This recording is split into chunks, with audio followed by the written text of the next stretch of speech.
I not only want to file a restraining order against him for myself, but I want to file a restraining order against my son as well, because if he's going to hit me, what is he going to do to my son? You know what I mean? I remember from the last visit you said you didn't have custody of your son, you have no paperwork whatsoever. So if you're looking to file a restraining order on his behalf, has anything changed?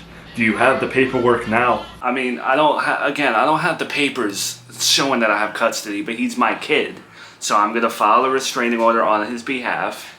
And, maybe, you should contact Child Services too. Because, again, if this man's capable of hitting me and beating me up, a full-grown man, what is he doing to my son?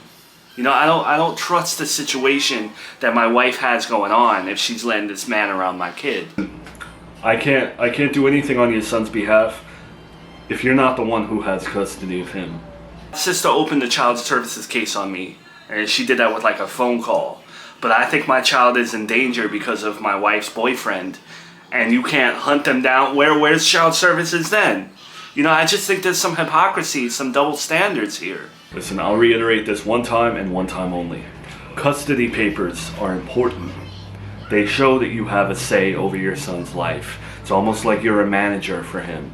Without those papers, you can't request anything from me unless you feel like there's an immediate threat to him or whatever the case may be, which, based on what I'm hearing right now, that's not the case. I want a restraining order against this man for assaulting me.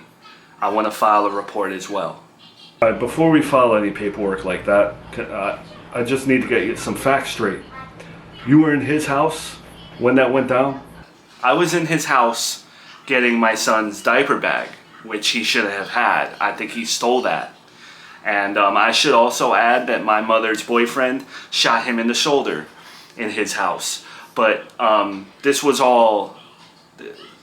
He attacked me first. Look, I don't have a body cam on me. I'm going to talk to you man to man here. Just a little friendly advice from my years of experience as a police officer here. What you're telling me is that you went into this man's house, you left with a black eye, and you also had a friend of yours shoot him in the shoulder in his house. That goes to court. You don't sound like the victim. You sound like the aggressor. So look, I don't want to fill out paperwork today, and the paperwork that you're asking me to fill out is pretty stupid. So how about we don't do that? It's another useless answer from you guys. How about this? How about you forget what I told you about my son and my wife for a second?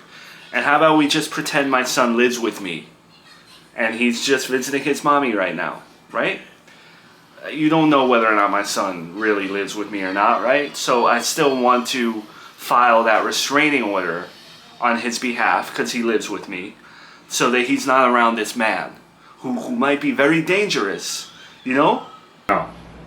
You're asking me to pretend I forget? No. I'm not, no. Alright. Can I just ask you, as a cop, whatever, is there any way that I can find my wife or my son, since you won't open a missing persons case, you won't file any freaking reports for me or nothing? There's no way you can assist me in finding the mother of my child and my child? I think I told this to your mother. When it comes to custody, if you snooze, you lose. You have to be proactive. There's really nothing you can do if you don't have an agreement set in place. Look, I Googled it. If the other parent hides your child without your knowledge or consent, even with a custody order, it could be considered kidnapping. In the absence of a custody order, which is my situation, it's usually assumed that both parents have equal rights to parenting. This ain't fair, man. Come on, man to man, it's not fair that this woman took my son out of state without telling me. I don't think I'm needed here anymore. Please stop calling the police department for these types of things, or at least ask your lawyer first before wasting our time. Thank you. Just let men assault me and give me black eyes and no repercussions for that man, right?